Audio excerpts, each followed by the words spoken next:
variation des fonctions polynômes du second degré.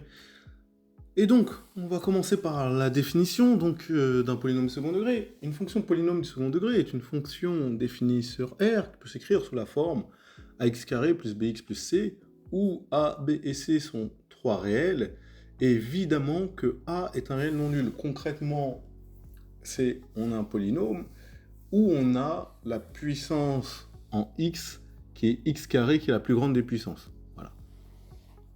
Donc on a du p de x égale à x carré plus bx plus c. Exemple, les fonctions f, g, h définies sur R suivantes par f de x égale 3x carré plus 2x moins 4. Ici, on a bien un polynôme de second degré de la forme ax carré plus bx plus c avec le a qui vaut 3, le b qui vaut 2 et le c qui vaut moins 4.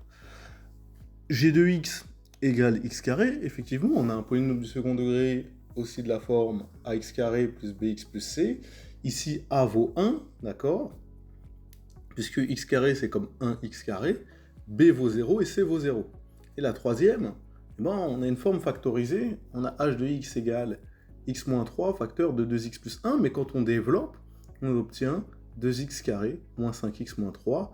Et ici, pareil, on a une forme de type ax carré plus bx plus c avec a qui vaut 2, b qui vaut moins 5 et c qui vaut moins 3. Maintenant, on va voir les variations d'un polynôme second degré. C'est simple. Si a est supérieur à 0 strictement, la fonction elle est strictement décroissante sur l'intervalle moins l'infini moins b sur 2a et strictement croissante sur l'intervalle moins b sur 2a plus l'infini. Et donc on voit le tableau de variation. Donc on voit bien qu'elle est strictement décroissante entre moins l'infini et moins b sur 2a. Donc on a un minimum qui est atteint en x égale moins b sur 2a et qui vaut f de moins b sur 2a. Donc il faudra calculer moins b sur 2a et f de moins b sur 2a. Puis elle devient croissante entre moins b sur 2a et plus l'infini. Et donc la courbe, vous avez une courbe en U, tout simplement, comme on le voit ci-dessous. Maintenant, si a est strictement négatif, la fonction, elle est strictement croissante sur l'intervalle moins l'infini moins b sur 2a et strictement décroissante sur l'intervalle moins b sur 2a plus l'infini. Et donc on a un maximum atteint en x égale moins b sur 2a qui vaut f de moins b sur 2a. Et pareil, vous avez une parabole retournée dans ces cas-là. Et donc on va faire un petit exercice. On nous demande de faire les tableaux de variation des fonctions f et g définis sur R par f de x égale 3x carré moins 6x plus 1 et g de x égale x carré moins 3x plus 2. On commence par f. Et donc on a pour tout réel x, f de x qui est égal à 3x carré plus moins 6x plus 1. On a donc un polynôme de second degré de la forme ax carré plus bx plus c avec a qui est égal à 3, b qui est égal à moins 6 et c qui est égal à 1. D'accord? Le a c'est ce qu'il y a devant le x carré. Le b c'est ce qu'il y a devant le terme en x. Le c c'est le terme constant. Et donc on poursuit.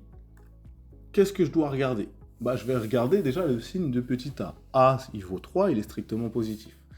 Ensuite, je rappelle, qu'est-ce qui se passe? La fonction, elle sera strictement décroissante sur moins l'infini, moins b sur 2a, et strictement croissante sur moins b sur 2a plus l'infini.